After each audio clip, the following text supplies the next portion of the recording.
Jai Vishnupad Paramahamsa Parivasgacharya Satashi Srimad Divine Grace A.C. Bhaktivedanta Go Swami Maharaj Srila Prabhupada Ki Shri Gonitai Ki Shri Radha Govardhana Krishna Balaram Yodgiraj Ki Srimad Bhagavatam Ki Thai Gaura Premanandi. Oh, glories to assembled devotees. Oh, glories to Sri Guru and Sri Gauranga.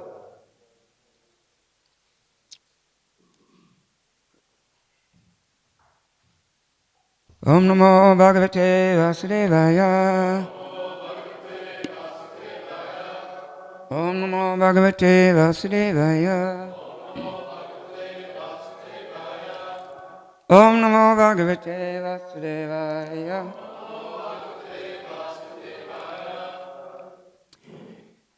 Reading from Srimad Bhagavatam, Canto 3, Chapter 22, Text 28.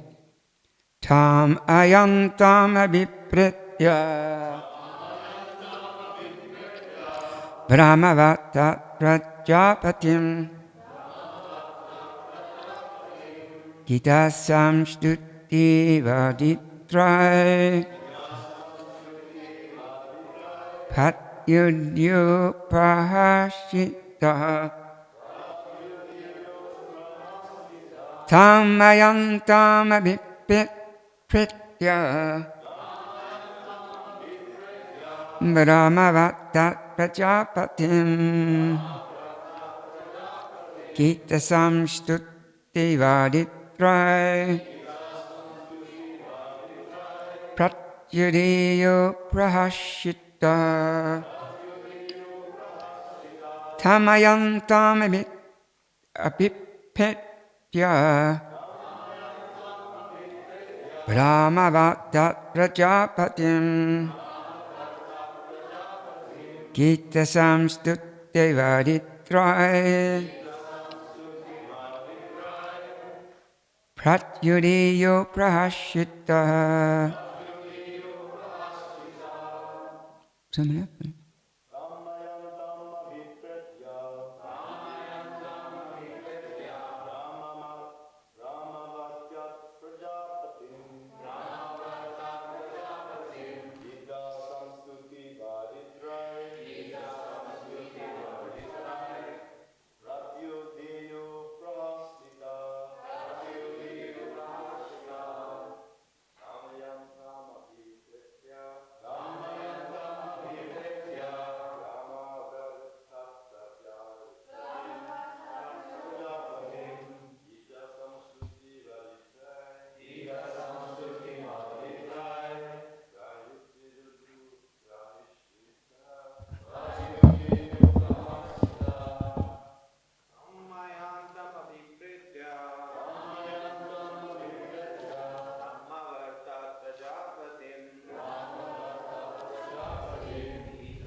Ladies?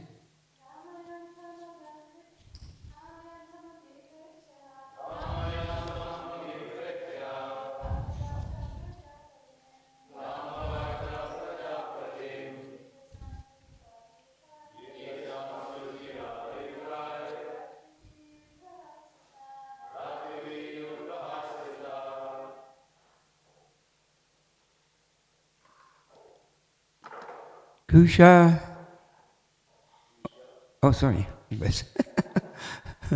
Itam him an ayantam who was arriving abhipetya knowing of Brahmavatat from Brahmavata Prajaha his subjects Patim their Lord Gita Samstuti Viditrai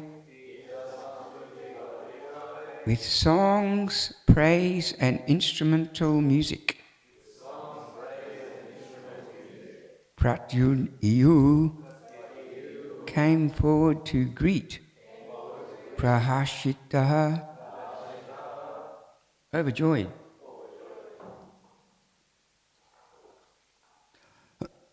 Translation and purport by His Divine Grace A.C. Bhaktivedanta Swami Prabhupada. Overjoyed to know of his arrival, his subjects came forth from Brahmavata to greet their returning Lord with songs, prayers and musical instruments. Purport. It is the custom of the citizens of a kingdom's capital to receive the king when he returns from a tour. There is a similar description when Krishna returned to Dwarka after the Battle of Kurukshetra. At that time, he was received by all classes of citizens at the gate of the city. Formerly, capital cities were surrounded by walls, and there were different gates for regular entrance. Even in Delhi today, there are old gates, and some other old cities have such gates where citizens would gather to receive the king. Here also the citizens of Barishmati, the capital of Brahmavata, the kingdom of Swayambhuva, came nicely dressed to receive the emperor with decorations and musical instruments.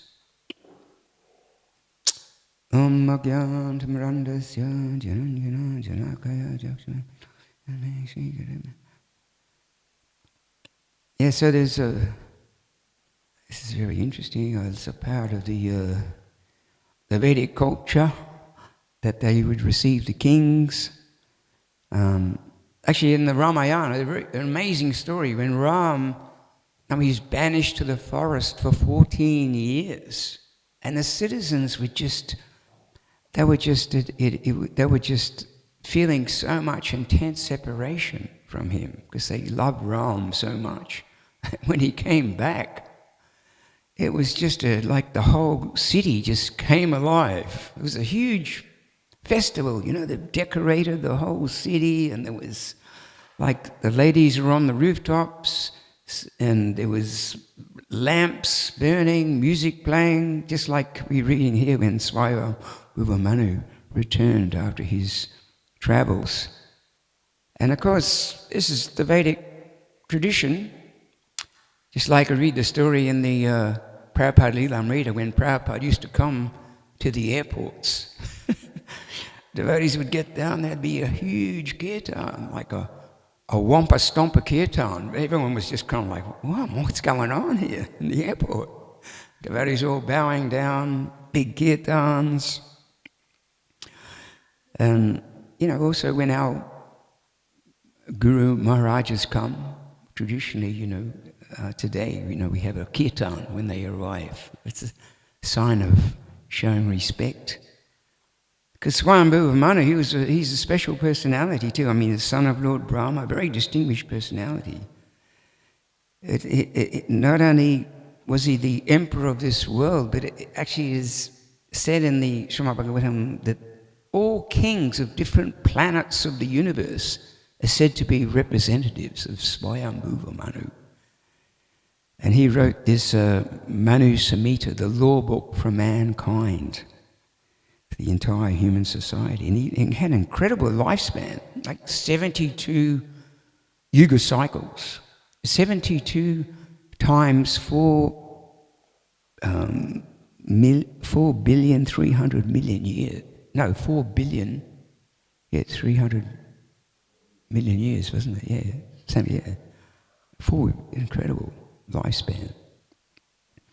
So, there was many Vedic royal traditions. Actually, Prabhupada mentions in one point, this, the royal families, when they used to wake up in the morning, they'd be sleeping, and they'd have special musicians come in, and they would sing beautiful Krishna guitar songs and play musical instruments. And the royal family would just slowly wake up from their slumber, hearing Krishna guitar. And at night, they'd have also recitation, that people would come in and sing beautiful songs, play musical instruments, so they'd be just drift off to sleep, hearing Krishna guitar. Create a very pleasing atmosphere in the palaces. And of course, even the greeting of royals is right here today, in our modern world. But it's perhaps a bit different sometimes, actually I was just reading, it was in the paper, it was on the internet or somewhere, like Prince Charles is doing a bit of a tour now. But he went to one country, just recently he was at a country, and some people were cheering him and some people were booing him. sometimes you go there to, and it's quite often it comes up on the news, the people, like Donald Trump or some other one, they're doing their little tours, and you've got people there waving their flags, but you also got all these people with signs up, protest signs, complaining about this, complaining about that. They're not happy with the leader. A bit embarrassing for the leaders, this huge demonstration. I mean, generally, the leaders of today's influential nations, where leaders are elected, the people, they choose their leaders among those expert at arranging the public's material enjoyment. We see that. It means they accept or reject their leaders according to the amount of material satisfaction that the leaders promise or provide. Therefore, we see that these political candidates work hard to convince people that they are the ones that's going to bring them all success, happiness, material enjoyment, the ideal social fathers the public dream of. But unfortunately, we learn in Bhagavatam that real satisfaction and fulfillment in life,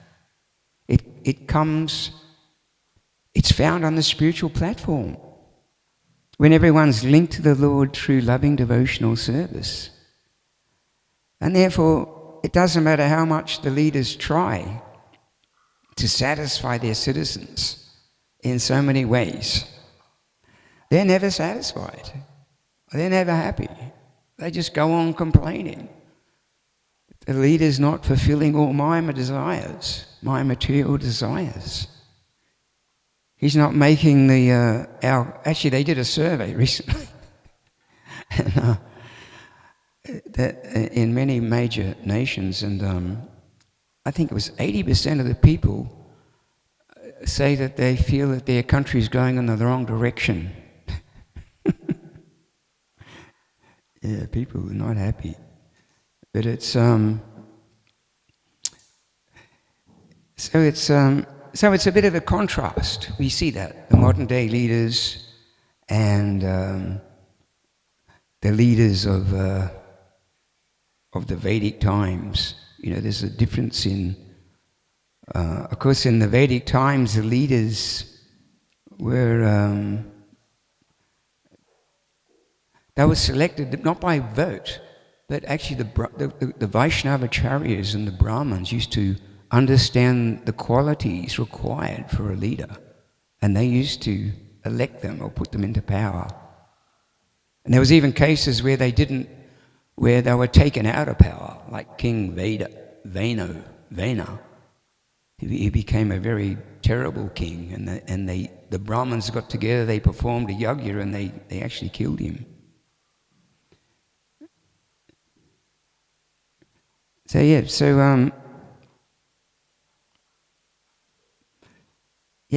actually in the Bhagavad Gita there's a nice verse where it tells us in chapter 4 that the supreme science was thus received through the cyclic succession, and the saintly kings understood it in that way.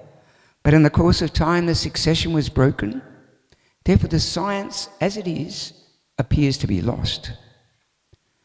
So in that verse, Krishna is declaring here in the Bhagavad Gita that this knowledge of Bhagavad Gita, this Vedic knowledge, this knowledge given by him was especially meant for the leaders of society, so they can successfully rule the citizens.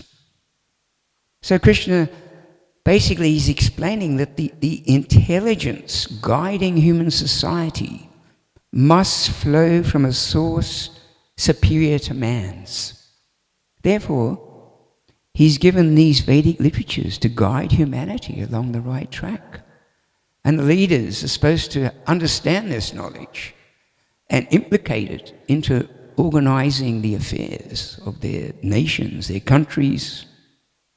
And of course, Krishna also sends his empowered representatives, such as the Vaishnava-acharyas, to to teach us this great science, how to live in harmony with this universe, Mother Nature, our fellow human beings, how to develop our love for Krishna and go back to Godhead at the end of this life. So He's created this universe, He's created all of us. So, as Prabhupada many times mentions, He knows best how it works. He's created everything with a divine purpose.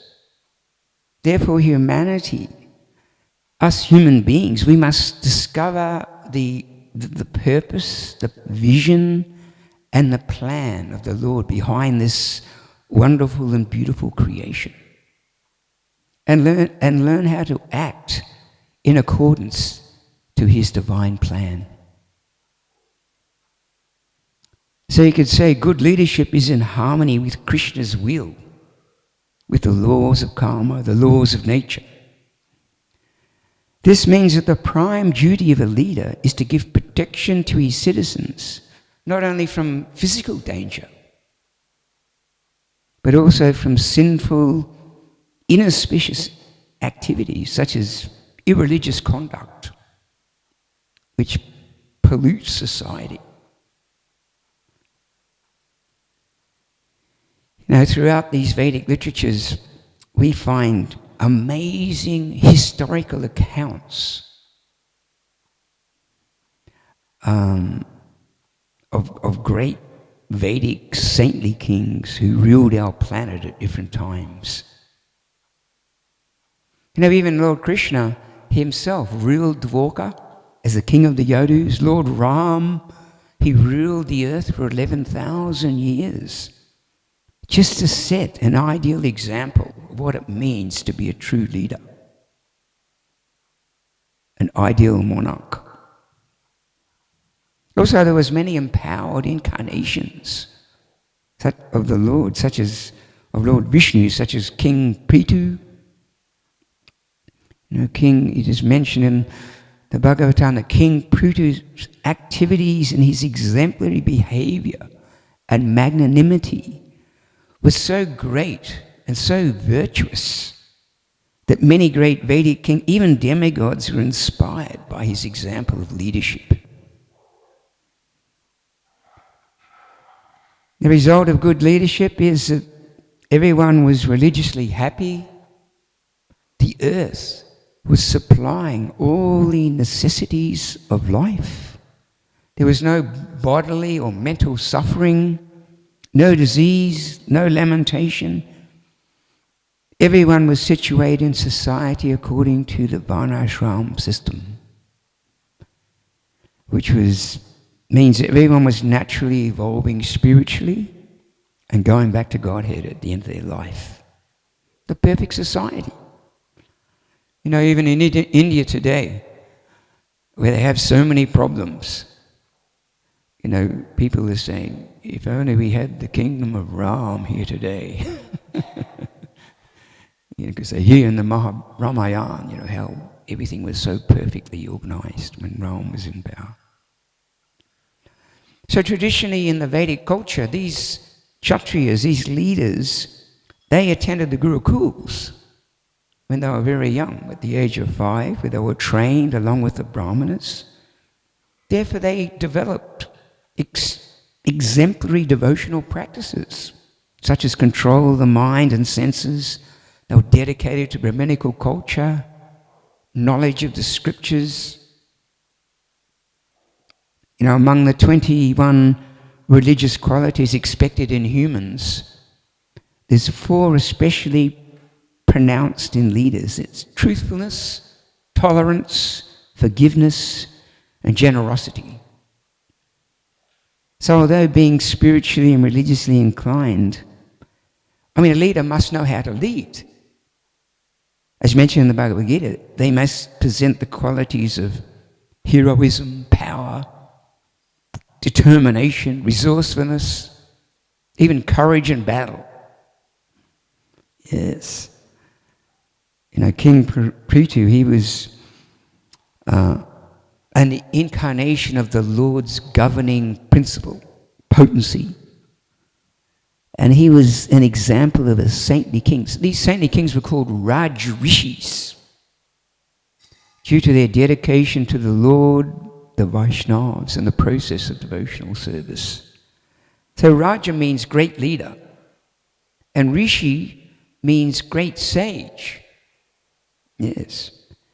It means on one hand, the Raj Rishis were very powerful and commanding, had great appetite for performing, you could say, acts of heroism and courage.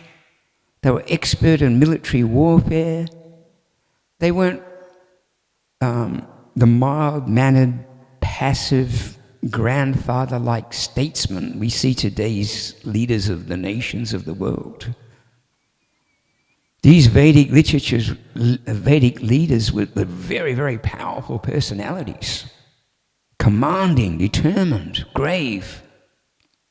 Actually, they were so fully capable of leading their armies into battle. They weren't sitting like the modern-day leaders, thousands and thousands of miles from the battlefront in smoke-filled rooms, looking at the war on the screen, on the computer screen. They would lead their armies into battle. So on one hand, they were very powerful leaders. On the other hand, they were rishis, very learned in Vedic knowledge and the principles of Dharma. The Raj Rishi's nature is not that of, you could say, an overzealous warmonger. Rather, their personality, determination, and courage is tempered with gravity, self-control, analytical intelligence. And of course, their essential quality was submission to the Vaishnava Brahmanas, the Vaishnava Acharyas, who are the Lord's representatives, the masters of Vedic knowledge. They can advise the king how to arrange his kingdom according to scripture, so everything runs nicely. And because these Vedic kings loved their subjects like a loving father, always seeing to their material and spiritual needs and security, they naturally got the support, the loyalty, and the love of the people. Yeah. People loved their king so much because they could see that he had their best interest at heart. So the Bhagavatam describes how King Prithu, he studied and he understood the mentality of his subjects, and he was able to satisfy them in different ways according to that, with pleasing words, pleasing attitude, his works, gentle behavior. It said that King Prithu, he was just a perfect gentleman, a perfect gentleman. Yet he was very, very powerful at the same time, that none dared disobey him, knowing full well that he was completely intolerant of injustice, that he was intolerant of irreligious activities in his kingdom. So obviously, in the Vedic times, there were certain laws which govern their kingdoms according to Krishna's laws.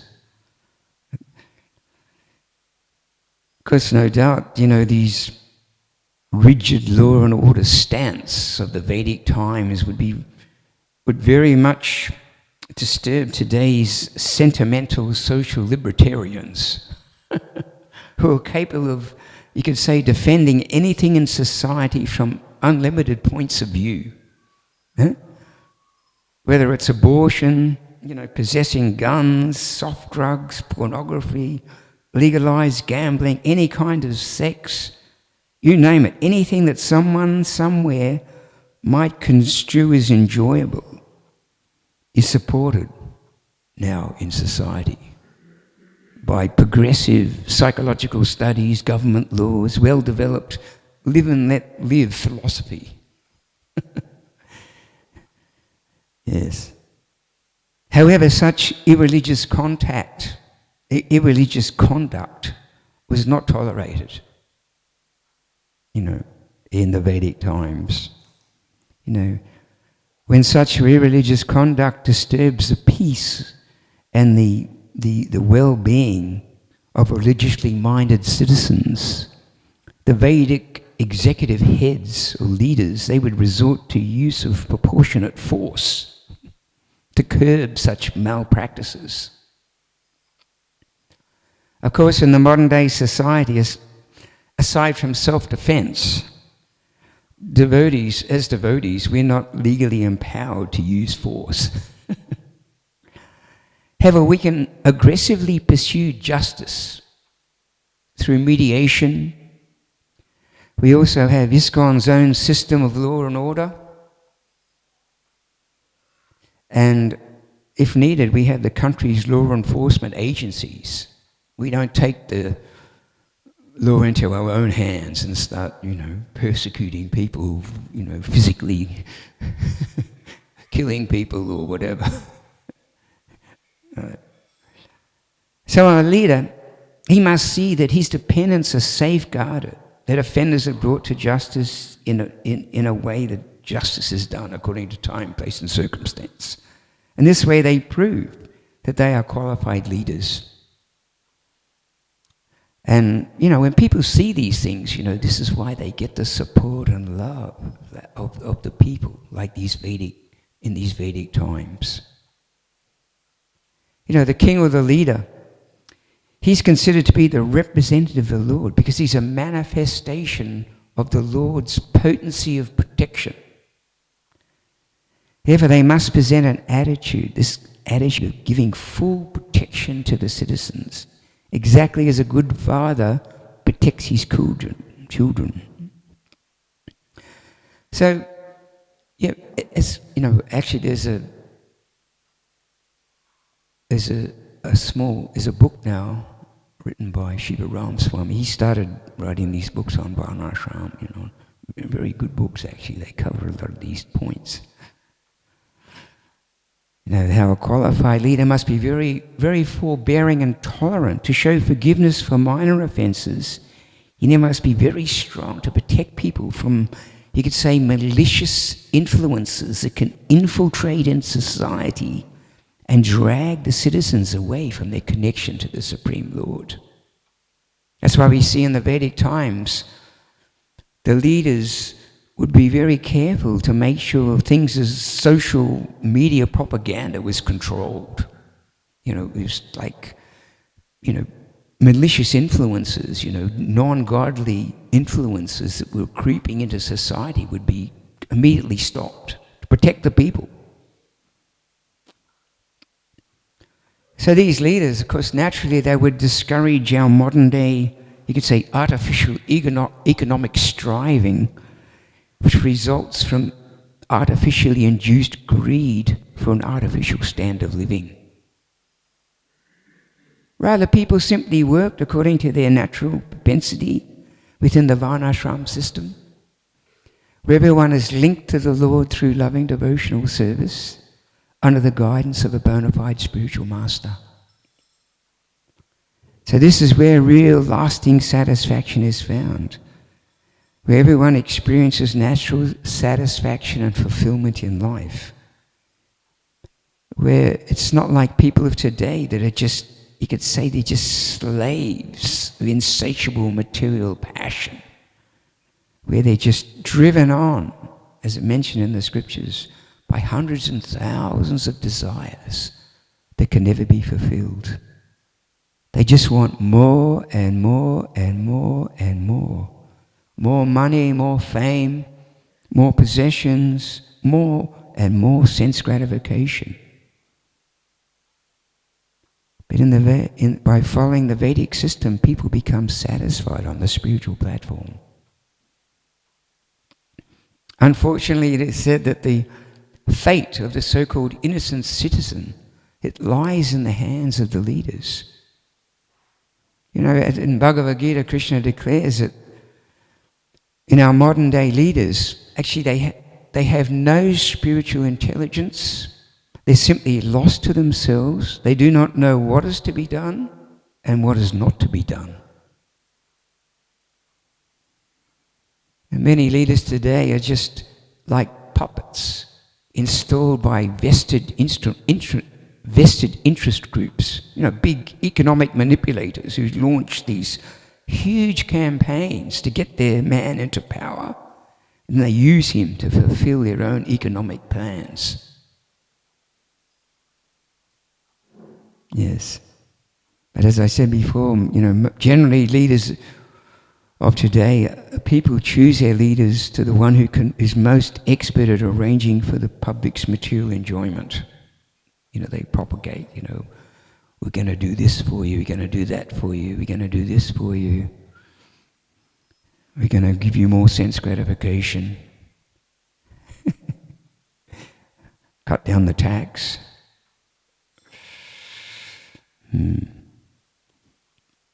So these misdirected leaders, they're held responsible for encouraging citizens to engage in these illicit, unproductive, harmful activities, such as meat eating, gambling, intoxication, illicit sex. The list goes on, which has created this huge stockpile of bad karma for themselves and for the rest of the world, which results in disasters of the worst kind. Yes, nature's payback, you could say. I mean, there's so many natural disasters that are just battering the world constantly, every day. It's not such a peaceful time at the moment in the world. We've got tsunamis, floods, droughts, cyclones, tornadoes, earthquakes, volcanoes, epidemics, fires. I mean, the list just goes on and on and on. So much suffering. Besides that, we have huge environmental pollution problems, widespread moral degradation, ecological imbalances, so many social and economic problems, so many frustrated, confused, depressed people turning to drugs, alcohol, even suicide. And a huge increase in wars, crime, violence, child abuse, domestic violence, people with mental and behavioral disorders.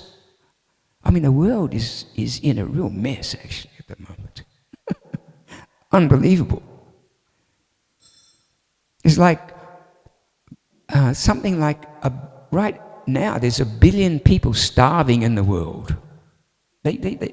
Out of those, I think 60 million people die every year because they just can't get enough food. That we see in the Vedic times, everyone was looked after. No one was starving. And there's like tens of millions of these refugees displaced in the world. Just like in Ukraine just recently, like 40 million people just got kicked out of their homes with whatever they could carry on their backs and have to find somewhere to live and start a life. And of course, every day, 60 million animals are slaughtered every year because people like the taste of meat. Now, Prabhupada said that this killing of the cows is one of the causes of wars. It's a reaction where people in war, so many people suffer. And of course, also I read, that at any given time, half the people in the world are sick. We're reading about the Vedic times, how there was no disease.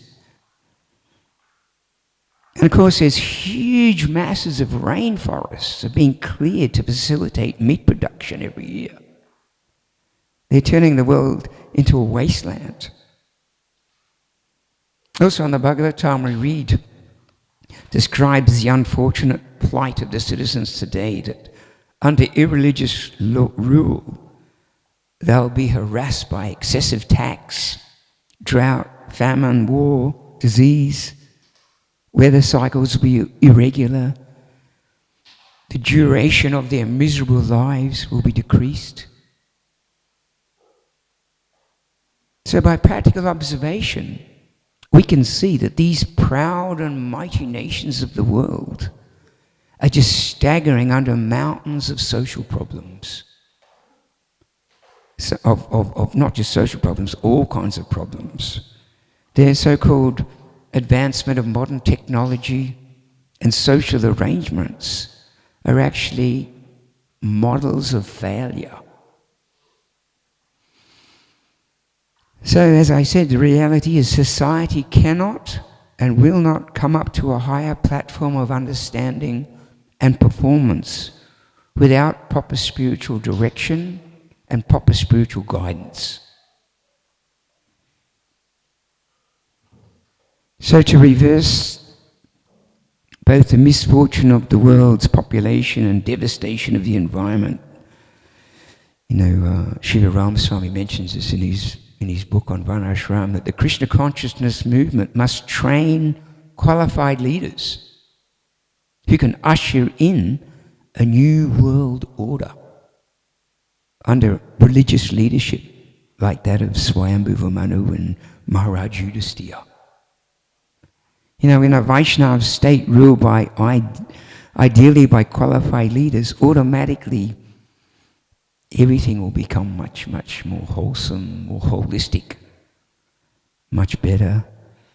Climatic conditions become favorable and regulated. The earth produces man's necessities. Animals like cows are valued and protected.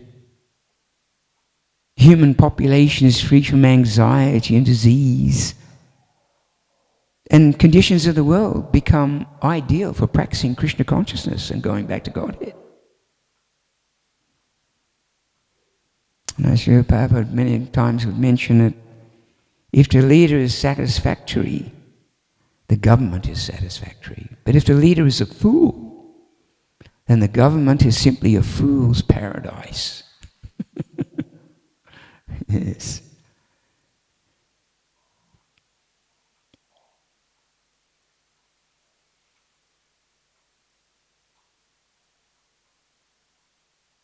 Yes. So the fate of the so-called innocent citizen lies in the hands of their leaders, and as a result of misdirected leaders, their lives are being ruined as they engage in activities which are extremely degraded. This is why Prabhupada mentions that the so-called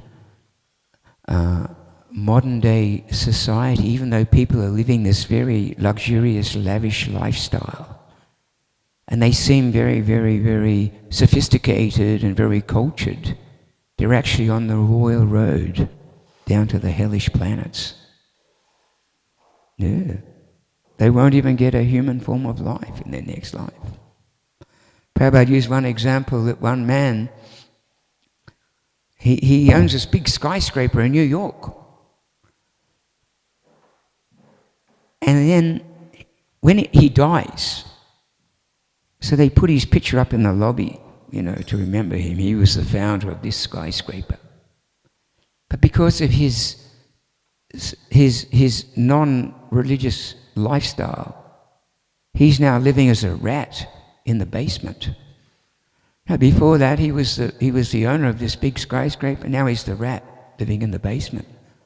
This is the reality of the world. Actually, when they were looking at new temples to buy in America, they went to one house, and there was a tree growing right next to the house. Prabhupada said that tree was the previous owner of this house.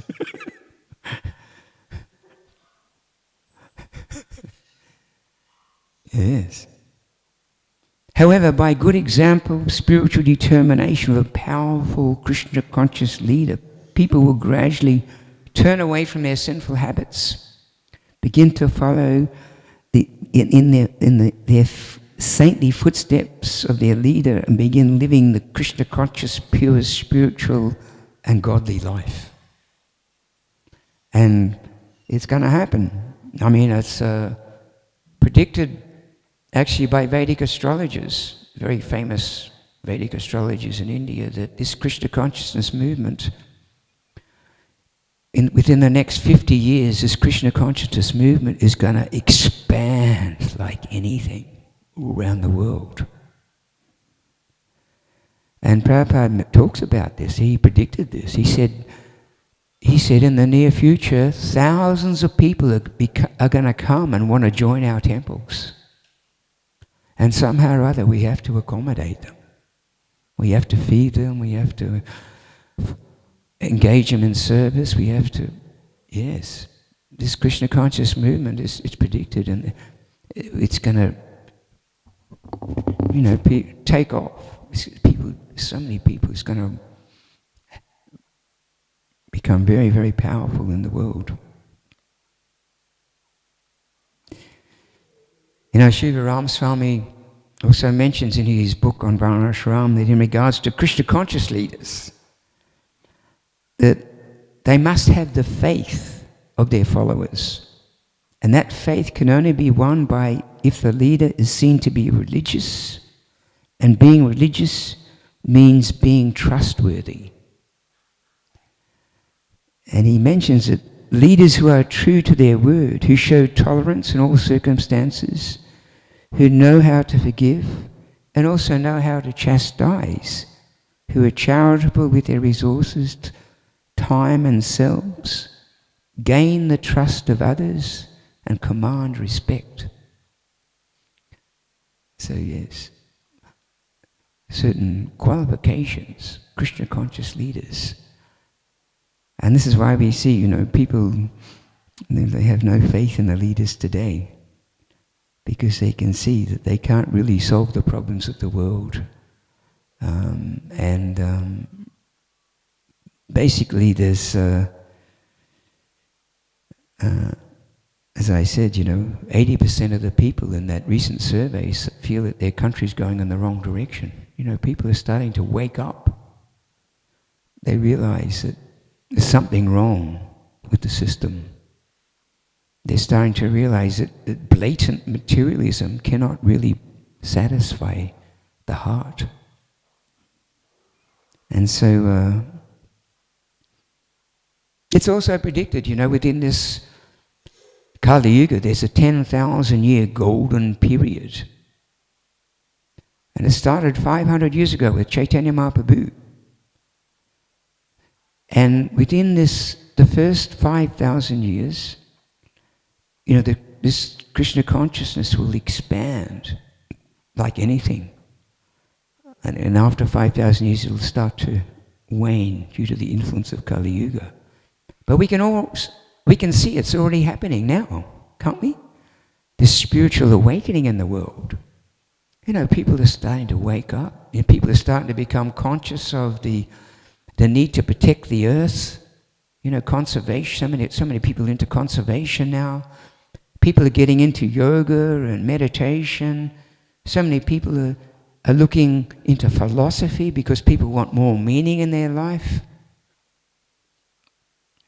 People are starting to, join different religions and spiritual organizations. People are becoming more self-conscious, more self-preservation. People are starting to get more into the health. Vegetarianism is taking off like anything in the world. And, and also we see just by the influence of Srila Prabhupada now, millions of people around the world now are chanting Hare Krishna, visiting temples, attending festivals, reading the Vedas, people living in ashrams, people accepting bona fide spiritual masters, people reading these books. There's, devotees have distributed now like millions and millions and millions of books over the last 50 years. And these books, they say they're like time bombs, Eventually people start reading these books and they start waking up.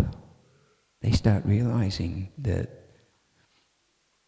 there's more to life than just eat, drink, and be merry, for tomorrow we die. That there's a purpose behind this human form of life, and there's a purpose behind this material creation. I'll just finish there. Does anyone have any questions they'd like to ask?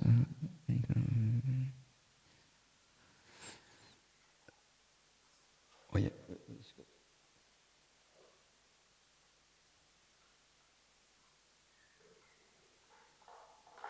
Thank you for the class, Prabhu. You were mentioning that when people outside, when they have good leaders, then they're able to progress in spiritual life. So how, as aspiring practitioners, spiritual practitioners, we may think that we're immune from that because we're already practicing, but we realize that the external practice is not enough. And how do we not become complacent, thinking that, okay, we're in a spiritual bubble and we're fine, because in Kali Yuga, we have, as Kadamba Kanana Swami says, we have Maya in our pockets, the cell phone. So can you give us some tips of how we can not become complacent? Okay. I'm a bit deaf, but what's he say? She said, how do we not become complacent, even in spiritual communities? Oh, complacent? Yeah. In a spiritual community. Yeah, well, one of the complacency is when you don't read these books. When you don't read these books, Prabhupada said we should read these books at least 1 hour a day. Because what happens if you don't read the books? You forget why you're here. I'm here working every day. I'm not getting paid. No superannuation. Don't get holidays. What am I doing here? I'm wasting my time. You forget why you're here. You forget about what the whole purpose of practicing Krishna consciousness and practicing devotional service is. Therefore, you have to be constantly reminded. We have to read these books. It's so important. To read this knowledge daily. To purifies our intelligence. Actually, just by reading these books, we're worshipping Krishna with our intelligence. So we have to remember, why we're here, what we're doing. And also it's also recommended by some of the gurus that, when you're just living on a commune, this country is like the mode of goodness. It's very peaceful, it's very nice, but sometimes there's a tendency to drift back into the mode of ignorance, sleeping in, get lazy, you don't want to do any service, you want to just do as little as possible to support the temple, and you just want to, there's a tendency there to drift back into the mode of ignorance, so we have to really be conscious of that, and try and, it's such a special opportunity or gift just to be able to live in a community like this, so close to the temple. There's so many devotees that live out there, or live on the coast, or live far away from the temple, who would just love, who do give anything just to come and live here on the New Govardhana, but there's not enough facility to accommodate them. Yeah, but because when you've got this special privilege of living here, we shouldn't just sometimes we see that with devotees. They're living here, but it's just a sign on the door: "Do not disturb." And the only time you see them is when they're driving out to the supermarket to pick up their boga from Coles. Don't want to be that type of devotee. Living here, we should take full advantage of this opportunity to come here. Just by coming here and greeting the deities every day. When Krishna sees you there in the temple, he's blessing you. Just when you see getting his darshan, he's getting his blessings. Coming from Mangaladi, so important. Prabhupada said, once I asked Prabhupada, if a man is sick, someone is sick, do they need to come to Mangaladi? Prabhupada said, he kind of surprised them. He said, if a man is dying, you should carry him to Mangaladi.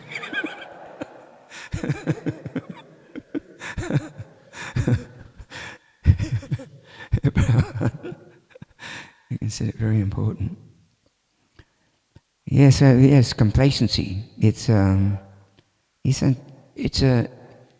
modern day kind of thing too. You know, it's like you take things for granted.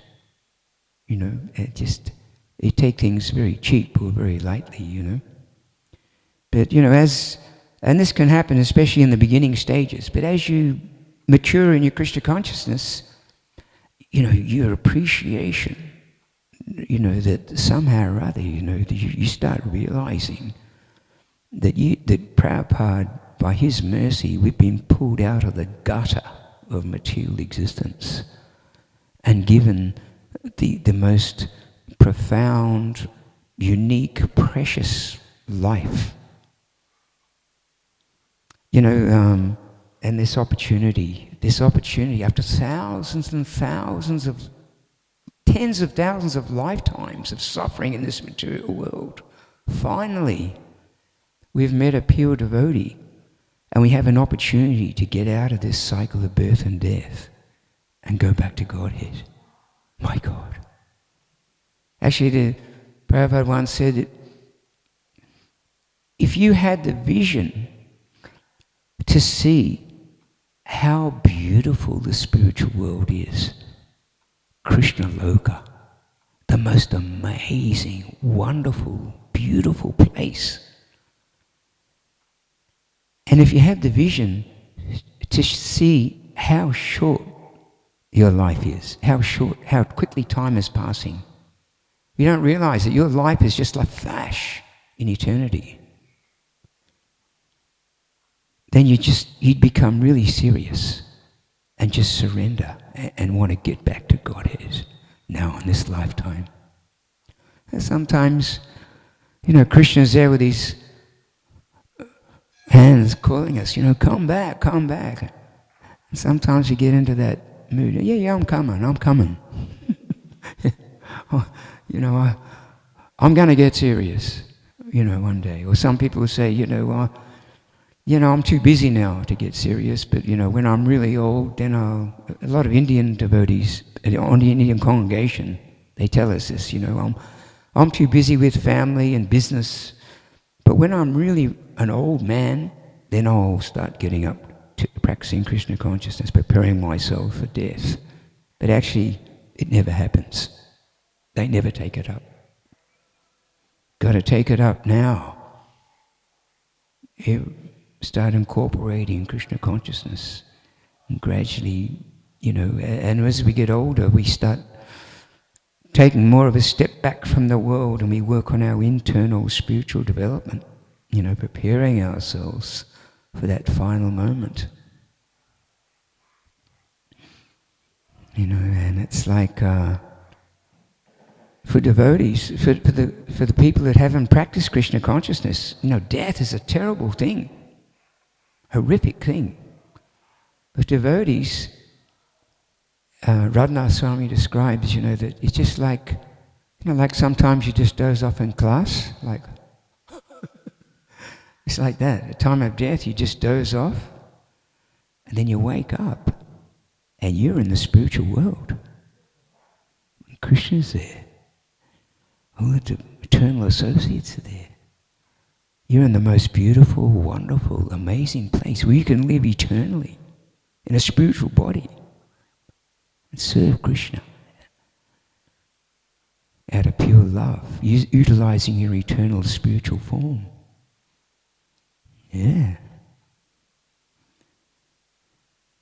But it takes, determination has to be accompanied with patience. It's not going to happen overnight to become pure devotees. We have to be patient. You know, we live in this